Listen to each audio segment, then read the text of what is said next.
രണ്ടാം വരവിൽ തകർന്നടിഞ്ഞ് അമരും.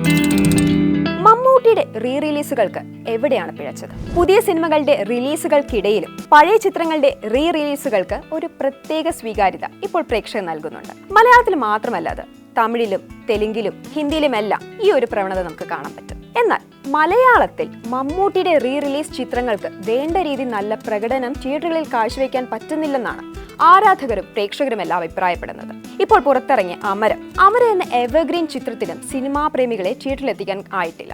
മലയാളികൾ ഏറെ ഇഷ്ടപ്പെടുന്ന മമ്മൂട്ടിയുടെ അച്ചൂട്ടിയെ കാണാൻ എന്തുകൊണ്ടാണ് തിയേറ്ററുകളിൽ ആളുകൾ എത്താത്തത്? എവിടെയാണ് ഇതിലെ പ്രശ്നം? ശരിയായ പ്രൊമോഷൻ കൊടുക്കാത്തതാണോ, അതോ റീ റിലീസ് ചെയ്യേണ്ട സിനിമകൾ ചെയ്യാത്തതാണോ? മിക്ക സിനിമാ ഗ്രൂപ്പുകളിലും ഇതാണ് ഇപ്പോൾ ചർച്ചാ വിഷയം. മമ്മൂട്ടിയുടെ ആദ്യം റീ റിലീസിനെത്തിയ പാലേരി മാണിക്യം വലിയൊരു പരാജയമായിരുന്നു. പിന്നീട് എത്തിയ ഒരു വടക്കൻ വീരഗാഥ എന്ന ക്ലാസിക്കിന് കുറച്ചെങ്കിലും ആളുകളെ തിയേറ്ററിൽ എത്തിക്കാൻ സാധിച്ചിട്ടുണ്ടായിരുന്നു. എന്നാൽ വല്യേട്ടൻ റിലീസ് ചെയ്തപ്പോൾ ചെറിയൊരു ഓളം തിയേറ്ററുകളിൽ ഉണ്ടായെങ്കിലും അതും വലിയ വിജയമായിട്ടില്ല. ആവനടിയാണെങ്കിൽ ആരും അറിയാതെയാണ് കടന്നുപോയത്. ഇപ്പോഴിതാ അമരത്തിന്റെ റീ റിലീസിനും തണുപ്പം പ്രതികരണമാണ് നമുക്ക് ലഭിച്ചുകൊണ്ടിരിക്കുന്നത്. സിനിമ കാണാൻ ആഗ്രഹിച്ച് തിയേറ്ററിൽ എത്തുന്നവർക്ക് പോലും 10 പേർ തികച്ചില്ലാത്തതിനാൽ ഷോ കളിക്കാൻ തിയേറ്റർ ഉടമകൾ തയ്യാറാകാതെ നിരാശയുണ്ടാക്കുന്നുണ്ട്. ഒരുപാട് പേര് ഈ ഒരു കാര്യം സോഷ്യൽ മീഡിയയിലെല്ലാം അനുഭവമായി പങ്കുവച്ചിട്ടുമുണ്ട്. പ്രേക്ഷകരെ വീണ്ടും തിയേറ്ററിൽ എത്തിക്കാൻ ആവശ്യപ്പെടുന്ന സിനിമകളല്ല മമ്മൂട്ടിയുടേതായി പുറത്തിറങ്ങുന്നത് എന്നാണ് ഒരു വിഭാഗം ആളുകളുടെ അഭിപ്രായം. അതുപോലെ തന്നെ റീ റിലീസിനെത്തിയ സിനിമകളെല്ലാം മികച്ച ചിത്രങ്ങളാണെന്നതിൽ തർക്കമില്ലെന്നും, എന്നാൽ റിലീസ് വാല്യൂ എന്നത് വ്യത്യസ്തമായ ഘടകമാണെന്നും ഇവർ പറയുന്നുണ്ട്. തിയേറ്ററുകളിൽ ആഘോഷമാക്കാൻ കഴിയുന്ന നൊസ്റ്റാൾജിക് ഫീലിംഗ് ഉള്ള ചിത്രങ്ങളാണ് റീ റിലീസിൽ വിജയിക്കുന്നതെന്ന് പലരും ചൂണ്ടിക്കാണിക്കുന്നുണ്ട്. മോഹൻലാലിന്റെയും വിജയന്റെയും എല്ലാം റീ റിലീസുകൾ ചൂണ്ടിക്കാണിച്ചാണ് ഇക്കാര്യം ഇവർ പറയുന്നത്. പക്ക സെലിബ്രേഷൻ മൂഡ് സിനിമകളാണ് മോഹൻലാലിന്റേതായി റീ റിലീസ് ചെയ്യുന്നത്. കൂടുതൽ പ്രേക്ഷകർ ആഗ്രഹിക്കുന്നതും അത്തരം സിനിമകളാണ്. സ്ഫടികം പുറത്തിറങ്ങിയപ്പോഴോ ഒരു ഓളം സ്ഫടികത്തിന് സൃഷ്ടിക്കാൻ പറ്റിയിട്ടുണ്ട്. ആദ്യമായി തിയേറ്ററിലെത്തിയപ്പോൾ പരാജയം നുണഞ്ഞ ദേവദൂതനായിക്കോട്ടെ റീ റിലീസിൽ കളക്ഷൻ വാരിക്കൂട്ടിയിട്ടുണ്ട്. അന്നും ഇന്നും ഹിറ്റായ മണിച്ചിത്രത്താഴും മികച്ച വിജയമാണ് സ്വന്തമാക്കിയിട്ടുള്ളത്. ചോട്ടാ മുംബൈയും രാവണപ്രഭുവും ആഘോഷമാക്കിയ സിനിമകളായതിനാൽ യുവാക്കൾ ചിത്രം ഏറ്റെടുത്തിട്ടുണ്ട്. തിയേറ്ററുകളിൽ ആരാധകരെത്തി ആഘോഷത്തിമിർപ്പിൽ ആറാടുന്നത് നമ്മൾ കണ്ടു. മമ്മൂട്ടിയുടെ രാജമാണിക്യം, കോട്ടയം കുഞ്ഞച്ചൻ, മായാവി, തുറുപ്പുകുലാൻ പോലുള്ള ചിത്രങ്ങൾ റീ റിലീസ് ചെയ്യൂ എന്നാണ് ആരാധകർ ആവശ്യപ്പെടുന്നത്. ദേവദൂതനെ പോലെ രണ്ടാം വരവിൽ വിജയിക്കുമെന്ന് പ്രേക്ഷകർ ഉറപ്പു പറയുന്ന ചിത്രമാണ് ബിഗ് ബി.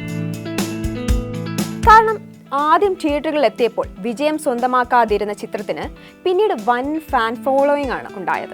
ബിലാൽ ജോൺ കുരിശിങ്കലിനെ വലിയ സ്ക്രീനിൽ കാണാൻ കാത്തിരിക്കുന്നവർ നിരവധിയാണ്. അമൽ നീരദിന്റെ ഓരോ സിനിമകൾ വരുമ്പോഴും ബിഗ് ബിയുടെ രണ്ടാം ഭാഗം ബിലാൽ എവിടെയെന്നാണ് പലരും ചോദിക്കുന്നത്. ഇവയെല്ലാം വെച്ചുകൊണ്ട് റീ റിലീസിനായി ചിത്രങ്ങൾ ബുദ്ധിപൂർവ്വം തിരഞ്ഞെടുക്കണമെന്നാണ് നിരവധി പേർ അഭിപ്രായപ്പെടുന്നത്. ശരിയായ പ്രൊമോഷൻ നടത്താതെയാണ് പല മമ്മൂട്ടി ചിത്രങ്ങൾ തിയേറ്ററിൽ എത്തുന്നത് എന്നാണ് ഉയരുന്ന മറ്റൊരു അഭിപ്രായം. വല്യേട്ടനും വടക്കൻ വീരഗാഥയും മാത്രമാണ് ഇതിൽ നിന്നും വ്യത്യസ്തമായിട്ടുള്ളത്. മറ്റു ചിത്രങ്ങൾക്കെല്ലാം ചില പോസ്റ്ററുകളും കുറഞ്ഞ അഭിമുഖങ്ങളും വന്നു എന്നതൊഴിച്ചാൽ വേണ്ട രീതിയിൽ ഒരു പ്രൊമോഷനും നടന്നിരുന്നില്ല എന്നാണ് പലരും ചൂണ്ടിക്കാണിച്ചിട്ടുള്ളത്. ആ സിനിമയെക്കുറിച്ചുള്ള ഓർമ്മകൾ ആളുകളെ ഉണർത്തുന്ന പ്രൊമോഷൻ രീതികൾ ഉണ്ടായിട്ടില്ല. പുതിയ ചിത്രങ്ങളുടെ വിജയത്തിൽ പോലും അവ ആവശ്യപ്പെടുന്ന പ്രൊമോഷൻ നിർണായകമായ കാലമാണിത്. OTTക്ക് ശേഷം ആളുകൾ തിയേറ്ററുകൾ തിരഞ്ഞെടുക്കുന്നതിന്റെ മാനദണ്ഡങ്ങളിൽ പോലും വലിയ മാറ്റം വന്നു കഴിഞ്ഞു. നിങ്ങൾ എത്ര തവണ TV-യിൽ കണ്ടാലും ഈ സിനിമ തിയേറ്ററിൽ വന്ന് കാണണമെന്നൊരു തോന്നൽ പ്രേക്ഷകരിൽ ഉണ്ടാകും വിധം റീ റിലീസ് പ്രൊമോഷൻസ് നടത്തണം. അതിന് നിർമ്മാതാക്കൾ തയ്യാറായില്ലെങ്കിൽ പിന്നീട് ആളെത്താത്തതിനാൽ അതിശയിക്കാനൊന്നും നമുക്ക് പറ്റില്ല. ഇതുവരെ റിലീസ് ചെയ്ത മമ്മൂട്ടി ചിത്രങ്ങളുടെ കളക്ഷൻ സംബന്ധിച്ച റിപ്പോർട്ടുകൾ കൂടി ഒന്ന് നോക്കാം.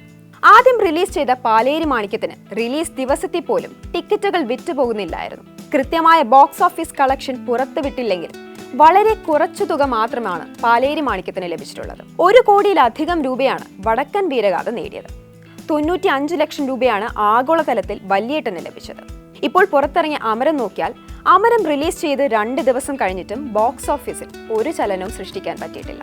റീ റിലീസിൽ തിയേറ്ററിൽ ആളില്ലായിരുന്നു എന്ന ഒറ്റ കാരണം കൊണ്ട് പ്രേക്ഷകർ നെഞ്ചിലേറ്റ് ഈ ചിത്രങ്ങൾ മോശമായിരുന്നു എന്നോ റിപ്പീറ്റ് വാല്യൂ ഇല്ലെന്നോ ഒരിക്കലും നമുക്ക് പറയാൻ പറ്റില്ല. സിനിമയുടെ മൂല്യം റീ റിലീസിനെ ആശ്രയിച്ചല്ല ഇരിക്കുന്നത്. അച്ചൂട്ടിയും അഹമ്മദ് ഹാജി, ചന്തു, മാധവനുണ്ണിയും ബൽറാവുമെല്ലാം പ്രേക്ഷകർ അത്രമേൽ ഇഷ്ടപ്പെടുന്ന മമ്മൂട്ടിയുടെ വേഷങ്ങളാണ്. പക്ഷേ റീ റിലീസ് ഒരു ഡിഫറെന്റ് ഗെയിമാണെന്ന് മാത്രം.